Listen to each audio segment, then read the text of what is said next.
2, 1.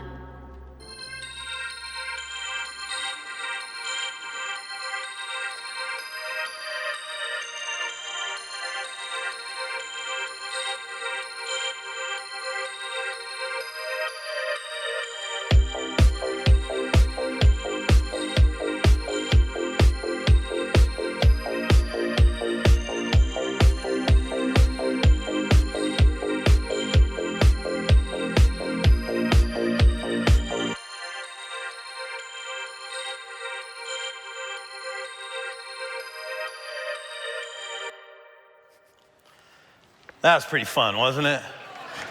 Yeah. You know, our staff made that, by the way. Our creative team put that together, our tech team. So isn't that impressive? You guys don't seem impressed. I think that's really impressive. I couldn't do that. And let's just put it this way. If you think you can do better, then I'd like to see it next week. We'll show it if you think you can do better.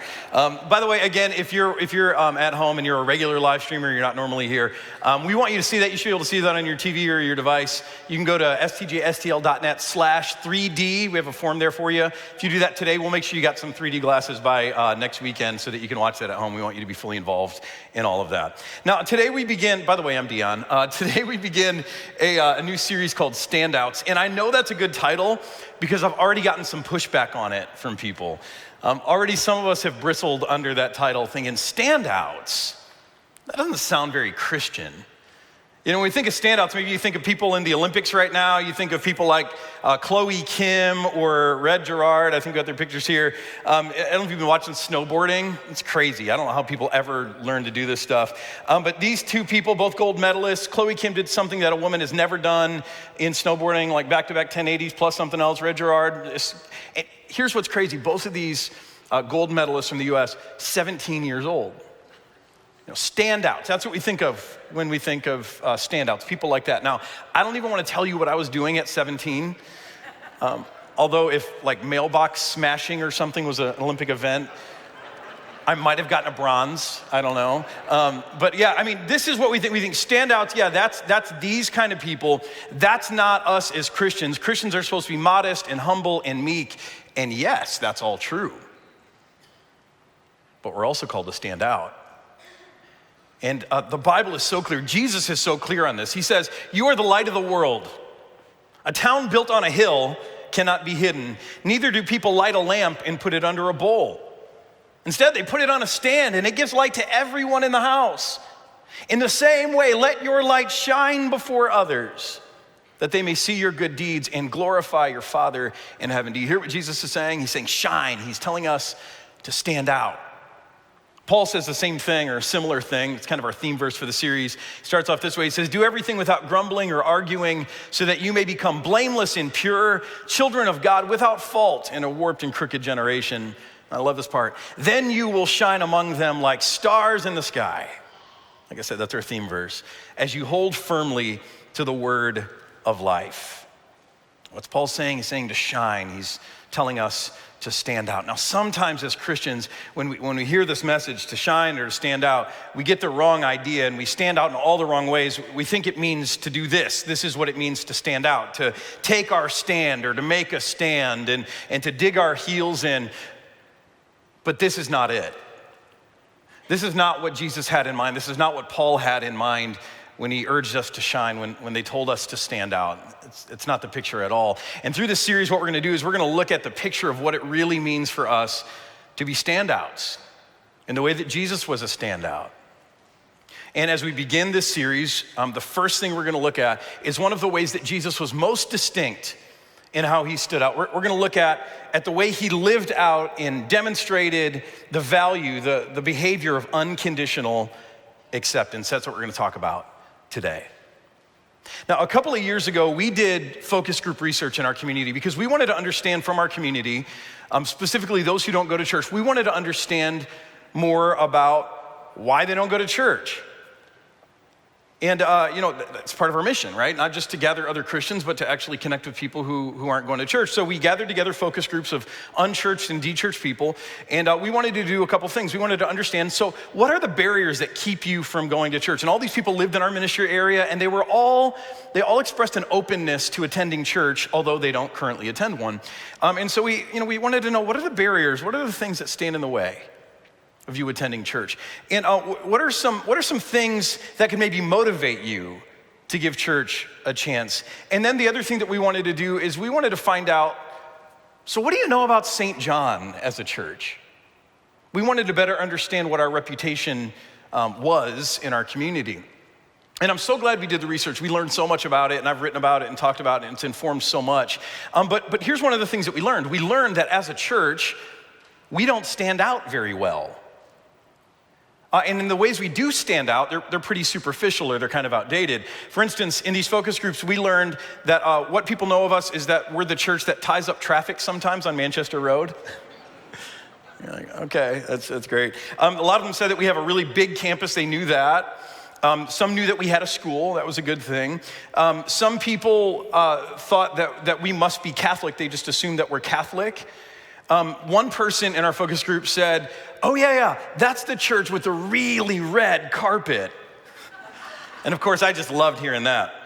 And I'm like, come back now, no red carpet, unless you're in the balcony. There's still some up there, I think. But those were the things they knew about us. And so we came away going, man, those aren't the things we want to be known for. I don't think that's what it means to stand out, the church that ties up traffic or has really red carpet, or it was just kind of fuzzy for them who we are. We thought, man, we have to address that. But in addition to that, and I really love this, we got to learn more about what is it that keeps these people distant from the church, not just our church, but from church as a whole. And we learned a lot, but one of the refrains that we kept hearing over and over and over again from people in our community was essentially this. They said, you know what? The world is so divided, and people don't get along, and no one can talk to each other, and in politics you see it, and you see it in neighborhoods, and there's all this tribalism going on in our world. And they said the church should be the one place where all different kinds of people can come together, where people are welcome no matter what their background is or what they believe or where they are. The church should be the one place in all the world where people can come together and they can find unconditional acceptance. And they said, if there was a church that offered this, we'd consider going. Now, unconditional acceptance, the church should be the one place where you find this. Do you agree with that? See, I'm not sure that we all do, because I think in recent days we've come to believe that this is a cultural value, or it's a worldly value, or a secular value, that there are other people in the world talking about unconditional acceptance, but we've come to believe that this is not exactly a Christian value, that Christians aren't about unconditional acceptance. We have to take a stand for truth, and we have to, if you're willing to do the right things, then you'll be accepted. But today I want to show you that unconditional acceptance is not just something that our community is craving, but it's a value that originates in the heart and in the ministry of Jesus. And if already you feel like you're kind of struggling with this, going, oh no, Dion, where is this going? You're not going to spew this agenda on me. I just want you to relax. This is Jesus-focused stuff, and we're gonna take our cues from Jesus in this series. And so right now, if you've got a Bible, or if you want to grab the Bible ahead of you, you can go to Matthew chapter 9, especially if you already know in your spirit, like if you feel some uneasiness about this, I want you to open your Bible, because you need to be able to read around and dig around as we move through this. Or you can fire up your app on your phone and go to Matthew chapter 9, or you can look along on the TV here. It's page 973 if you're using a Bible here in the room. Matthew chapter 9. It says, as Jesus went on from there just to give you some context, the from there is just before this, he healed a guy who was paralyzed, but he didn't only heal him, he forgave his sins. And in the weird world that he was living in, the healing got lots of attention, and people were like, wow, Jesus healed this paralyzed guy, that's impressive. But the forgiveness that he gave the guy made everybody mad. The religious leaders are like, what does this guy think he's doing? He can't forgive people. Only God can forgive sins. And so while the miracle of healing was impressive, the forgiveness made them angry. No one has a right to forgive anyone else. That's something that only God can do. And so he goes on from there and he goes to this next thing. It says, he saw a man named Matthew sitting at the tax collector's booth. Follow me, he told him. And Matthew got up and followed him. Now, sometimes the Bible is so understated. Jesus just leaves this one miracle. He goes and he walks by this guy, Matthew. And do you know why Matthew's sitting at a tax collector's booth? Anybody? Yeah, trick question. He's a tax collector. That's why he's sitting at the booth.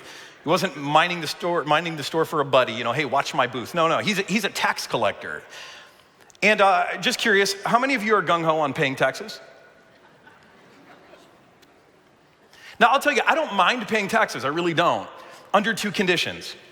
I don't mind paying taxes if I feel that what I'm paying is fair, that I'm not being gouged, and if I believe that what I'm paying, what I'm giving, in my taxes, is being put to good use. It's not being squandered. And I think most of us, most reasonable people would say, yeah, I can support that. But that was the problem with the day that Jesus was living in. See, the way the taxing system worked, and some of you know this, people like Matthew, tax collectors, they were allowed just to collect revenues for Rome, and Rome didn't care how they got it, and they could extort from people, they could gouge people, they could take way more than people rightfully had to pay, they could demand taxes, they took a cut off the top, they got rich while the other people in their country suffered. And then, so it wasn't fair, and then they took all that revenue and they sent it off to Rome, and Rome got richer and Israel got poorer, and they were not being represented very well, and so it was not going to good use, it was being squandered. And so people hated paying taxes. Not only did they hate paying taxes, there was this thing in the day that paying taxes was actually immoral. You're supporting the evil empire. And so they hated tax collectors, especially like Matthew, because here Matthew is, he's a Jewish guy, and he's working for the bad guys. He is on the wrong side of all of this. And so get this. Jesus, he walks by Matthew's tax collector booth, and Matthew is in the middle of doing his work. And again, it's so understated. Jesus walks by and he tells this guy, this tax collector, he says, hey, I want you to come and join me. Come and be a part of my inner circle. What? Now, just imagine for a second what the other disciples must have been feeling in this moment. I mean, they must have thought Jesus had gone off the rails. Because although they weren't cream of the crop kind of people, they weren't well educated, they were working class kind of people, they were at least respectable, law-abiding, faithful, religiously devoted people. And they had left everything to follow Jesus, and I'm sure some people in their family looked at them like, are you sure this guy, you're gonna follow this rabbi around? And they're like, no, I think this is right. And they started following Jesus, and then here they are this day. Jesus does this great miracle, and he's stirring up controversy, and then he just, he's poking the bear. This is, Steve Hauer's spiritual gift, poking the bear. He just walks up and he invites this tax collector to be one of his disciples, and the rest of the disciples have to be going, Jesus, have you lost your mind? This guy? What are people back home gonna think when they know that there is a tax collector now in our inner circle? We're gonna be scandalized by this. Our wives and our children are gonna be embarrassed and shamed that we're now inviting tax collectors into this thing. And we're supposed to live life and share meals and sleep in close quarters with this guy that we don't even trust, who's betrayed our whole country. We're supposed to embrace him? I can't even imagine how just like deeply disturbing this was to the disciples. And if you aren't feeling the discomfort right now, one of two things could be happening. Either I'm doing a really bad job explaining it, which could be possible. You can stick around for 10:45, see if I do a better job. Or it could be that you are not yet honest with yourself, or very honest with yourself, about how much you also struggle and worry and fight with this whole issue of who you associate with and what that means. See, starting in middle school, we start to think more intentionally. Like when you're in elementary school, you kind of be friends with anyone. I noticed in middle school, suddenly people didn't want to be my friends anymore who were my friends, and I didn't want to be, like, you start to think about your associations different. They start to mean more to you. And I don't think we get more sophisticated, but I don't think we ever really grow out of that. See, we struggle with our associations, and here's why. First, because we're worried about what others will think. We're afraid of what others will think. Will people judge me on the basis of people that I keep company with? Will those people reflect poorly on me somehow? Or we're afraid of being corrupted. And you know, the Bible speaks about this. Proverbs does, 1 Corinthians does. It says, do not be deceived. Bad company corrupts good character. And so maybe corrupted is too strong for you, but at least negatively influenced. You know, if I allow myself to hang out with people like Matthew, people who have no regard for the integrity of Israel, who are willing to steal from people, if I'm gonna make company with those people, are they gonna rub off on me? Am I gonna become more like that too? Am I gonna become influenced by them negatively? It's a worry that we have. We're afraid of that. Or we're afraid of giving tacit approval to things we don't agree with. This one should be like in yellow or something. I think this is so true for us today. Especially right now in our country, we've kind of bought into this idea that you can't associate with someone unless you agree with them, right? And so we all have our tribes and our groups of people who are like-minded, who agree and who believe the same things. And if someone starts hanging out with people who don't agree with them, it's a very confusing thing for us, and we start to worry, and we're like, wait a minute. Does that mean you agree with those people? You're spending time with them, you must agree, because for us, to have an association means you must agree. That's the only way you can associate with someone, if you fully agree with them. Or even more, we worry, well, what about if I make associations with someone I don't agree with, what if they think I agree with them? Their politics, their morality, their worldview, their behaviors, their beliefs, if I associate with them, is that somehow giving them tacit approval? Is that making them think that I agree with them? We're afraid of that, aren't we? Come on, I know we are. I hear it from us all the time. Or finally, we're afraid of giving up moral high ground. See, again, in this country, Christianity is kind of being pushed to the margins, and a new worldview that's not a Christian worldview is taking center stage, and a lot of us feel threatened by that. And so when we hear this talk about standing out, we think, man, dig in, stand your ground. Stand up for what you believe in. That's how we want to take a stand. And if you start associating with people who think differently, if you start letting Matthew into the family here, then pretty soon you're going to lose whatever moral high ground you have. You're just going to give it away, and you're going to be pushed more to the margins. Now look at this list for a second. I mean, tell me this isn't true of you. I mean, even the most mature of us, we still struggle with these questions, and some of them rightfully so. These are important questions for us to wrestle with. But I want you to see this word that's common in all of them, this word afraid. We know that making decisions based on fear is never a good way to make decisions. And we're told over and over in Scripture that the only thing we should be afraid of, the only thing we should fear is God, and not in a terrified way, but in a respect and awe kind of way, because if we trust and revere God, then we don't have to worry about anything else. The Bible also says that perfect love casts out fear. And we as Christians, we're loved, and we should know this. We are loved with a perfect love, so we're the last people on earth who should be afraid. And yet when Matthew comes into the fold of Jesus' disciples, it causes a great disturbance. It causes a lot of fear. People start losing their minds over it. And again, I think we can understand why. But then they pop an artery when Jesus does what he does next. Take a look at what he does next. It says, while Jesus was having dinner at Matthew's house. So he walks by Matthew, says, follow me. The very next verse, while Jesus was having dinner at Matthew's house, if we can go back to that one, thank you. While Jesus was having dinner at Matthew's house, again, so understated. See, the very next move of Jesus isn't, Matthew, leave your sinful life and leave all that stuff and come and join the holy tribe and we'll show you the way you should live. The very next thing Jesus does is he goes into Matthew's house and he has a meal with him. Now, again, I can't expect you to understand how scandalous this is because it doesn't fully make sense to me, but in Hebrew culture, you didn't walk into the house of a sinner. Couldn't even go into the house of a Gentile. Even if they were a good person, you would become unclean. You'll see this throughout the New Testament. And not only did you not go to their house, but you never, ever, ever sat down and shared a meal with someone that you weren't completely in alignment with. See, table fellowship in the ancient world, it wasn't just a sign of association. You could do business with people out in the public place who were kind of scoundrels. Maybe you could get away with that. But you didn't sit down and share a meal with just anyone. Because sharing a meal wasn't just a sign of a willingness to associate. You know what sharing a meal means? That's a sign of acceptance. And so Jesus, the very next action, going to Matthew's house, entering his house, and sitting down and sharing a meal with him is a sign that Jesus has moved beyond just simply associating with Matthew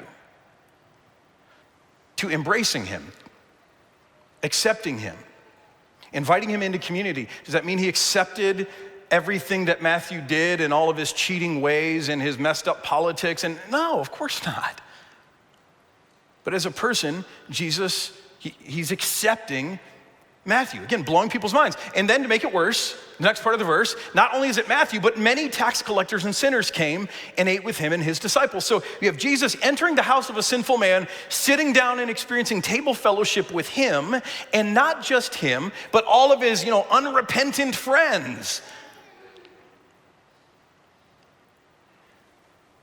And the religious leaders of the day, they see this, and they're ready to have a field day with it. So the very next verse, you can cue the Jaws music here. When the Pharisees saw this, right, they're swimming, they like smell blood in the water here. They asked his disciples,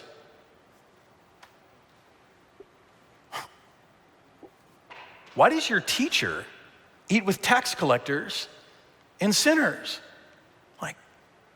They can't even, right? They're like, oh my gosh, how can your teacher, a respectable rabbi, or he's trying to play off that he is, how on earth can he justify sitting down at the table with people who are known sinners and tax collectors?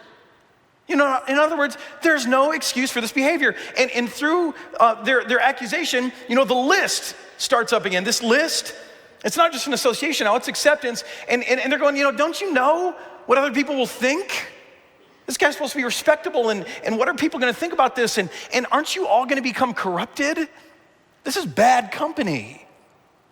And everyone sitting around that table is they're gonna think that taxing people unfairly is right and whatever sinful life they're living in. How are you gonna keep from them just believing that all they're doing is okay? How are they ever gonna know that they need to repent if you just keep embracing them like this?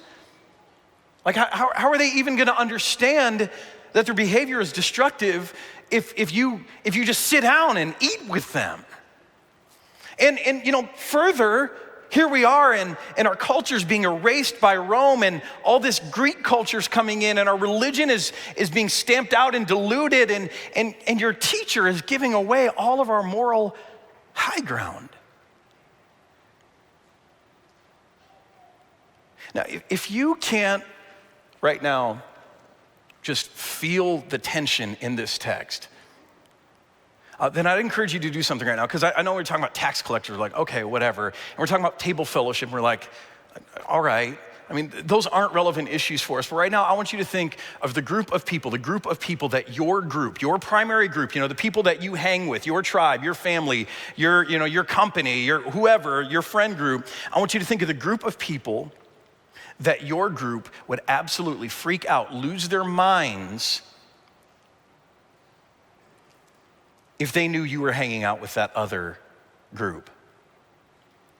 If they found out you were at a party last night with this other group, whether it's a different political group, or whether it's a different cultural group or a racial group, or whether it's people of a different lifestyle or people of a different orientation, or whether it's people who struggle with different kinds of sins or addictions, or whether it's people who've got a criminal record, like what's that group for you that if suddenly you started hanging out with them, your spouse, your parents, your kids, your peers, your neighbors, your coworkers, they'd look at you as if you've lost your mind or lost your religion.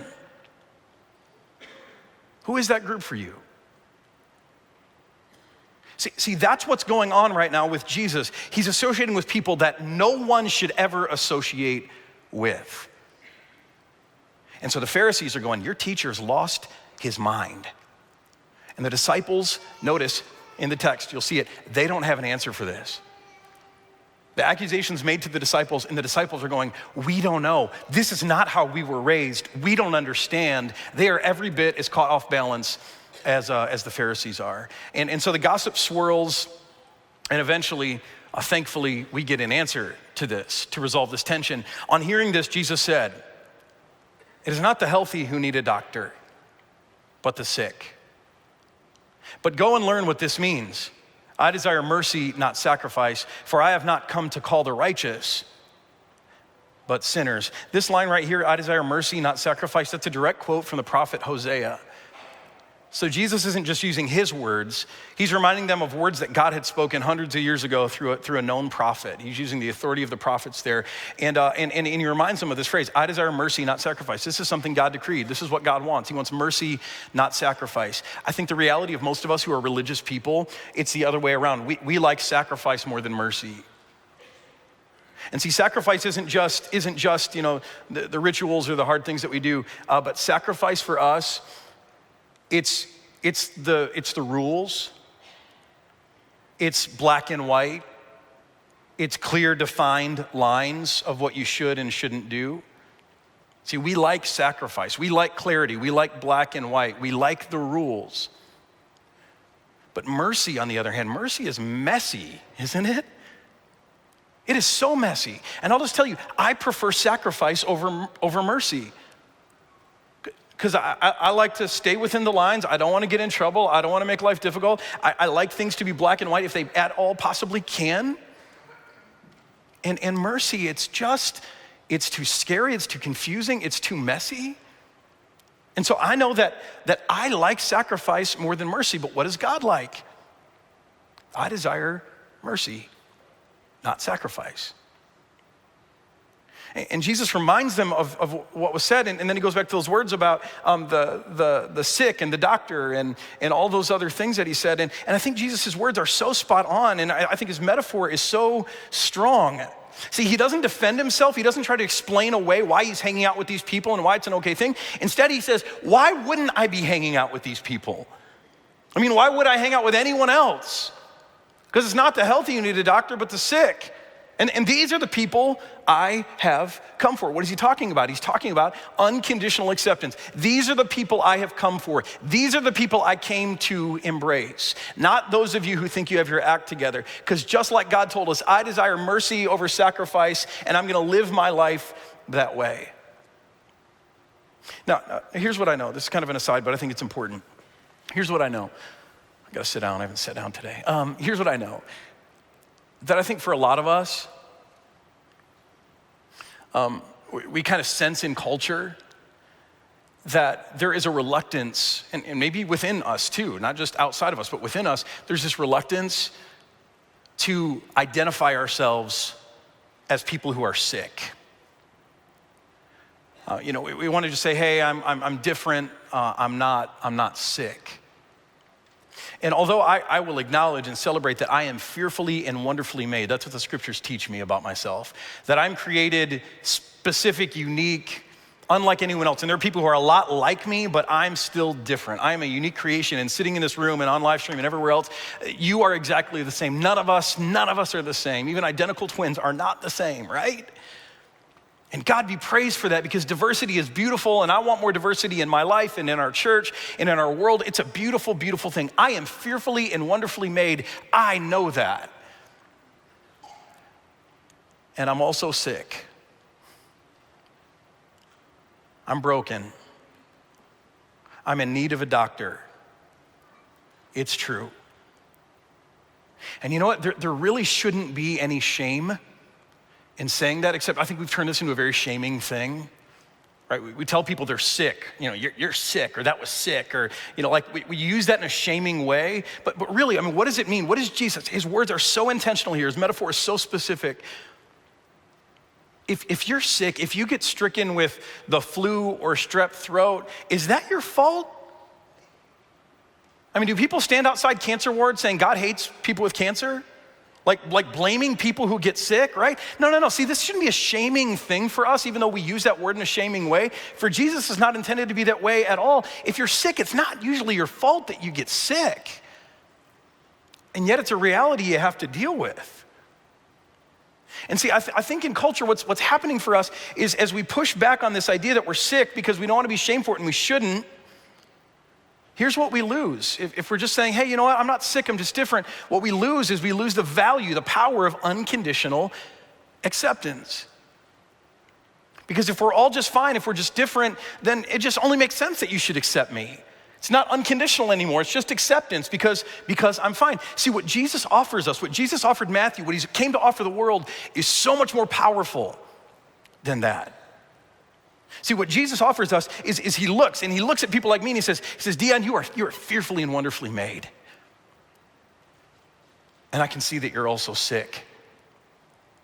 There are parts of you that have gotten broken, and that wasn't my plan for you, but that's where you are right now. You've gotten sick, you're broken.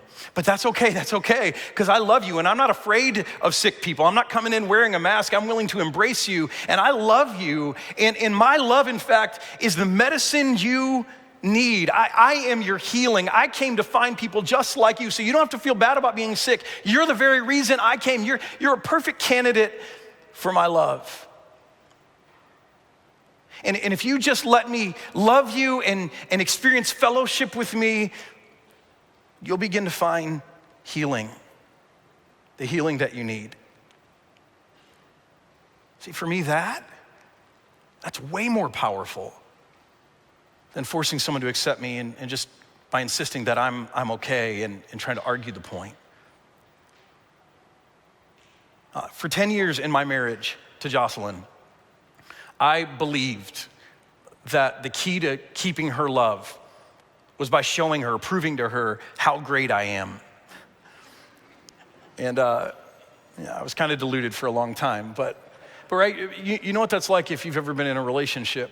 At the beginning, you really want to put a good foot forward, and not only that, you start to believe that if you stop being so great, the other person's love might dry up, and sometimes that happens. And I think after about a decade of marriage, that became harder to do, to always put forward my great side, and more of my sickness started leaking out in a way that was just so obvious. And I can't tell you how terrifying that was and still is for me.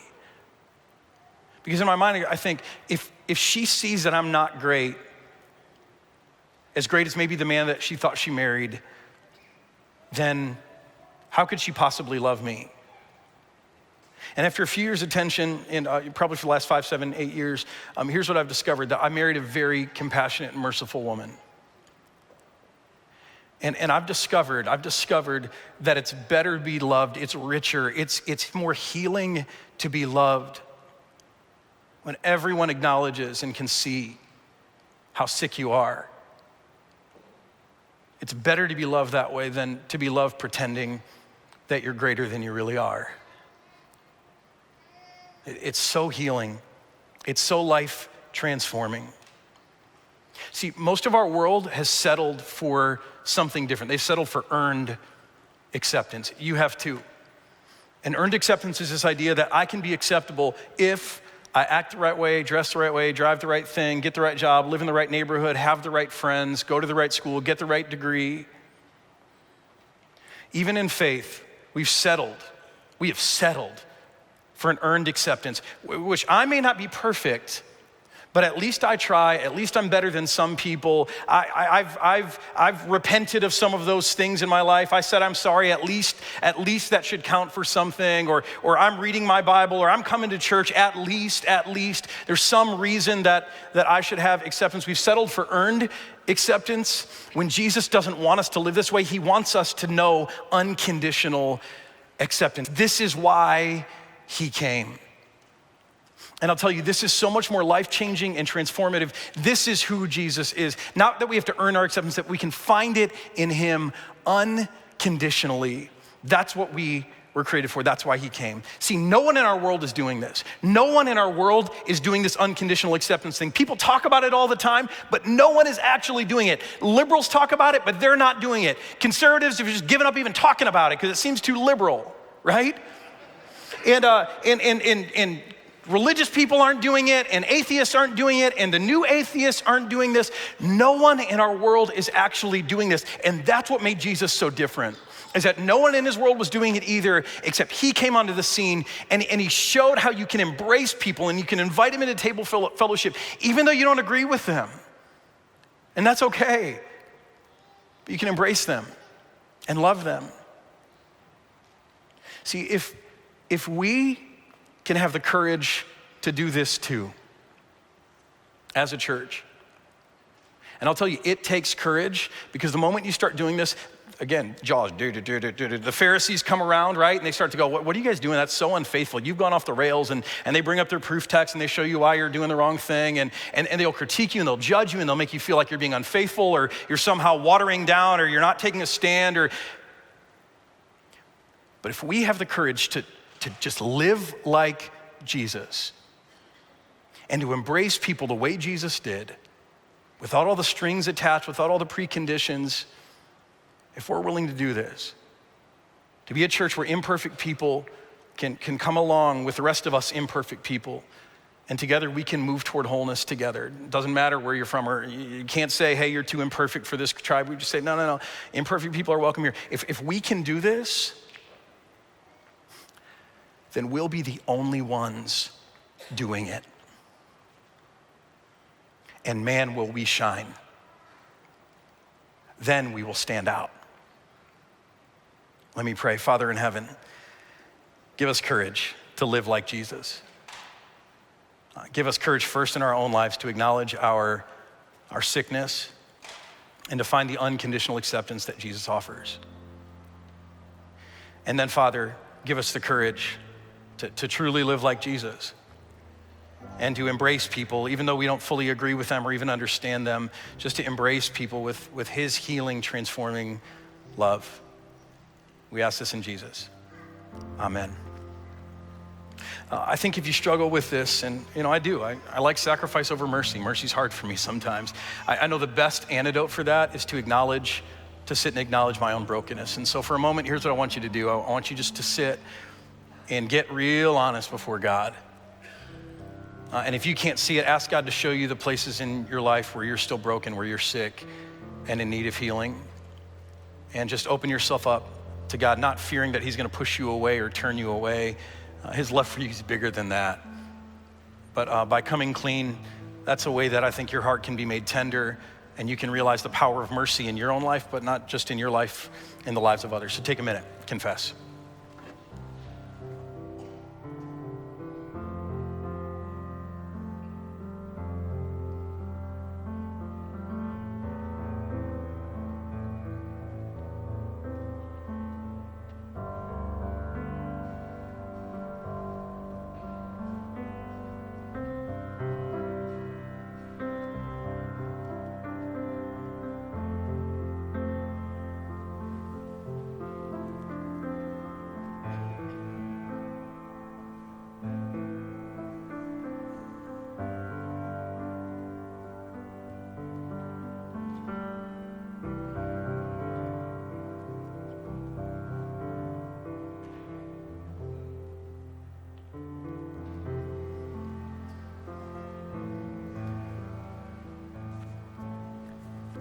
People used to teach that before you could come forward and receive communion, and I guess shouldn't say used to, people still teach this all over the place, that you gotta make yourself right, you gotta make yourself pure, you gotta confess and be absolved and be made holy before you're worthy of coming forward and receiving this. And that teaching couldn't be more wrong.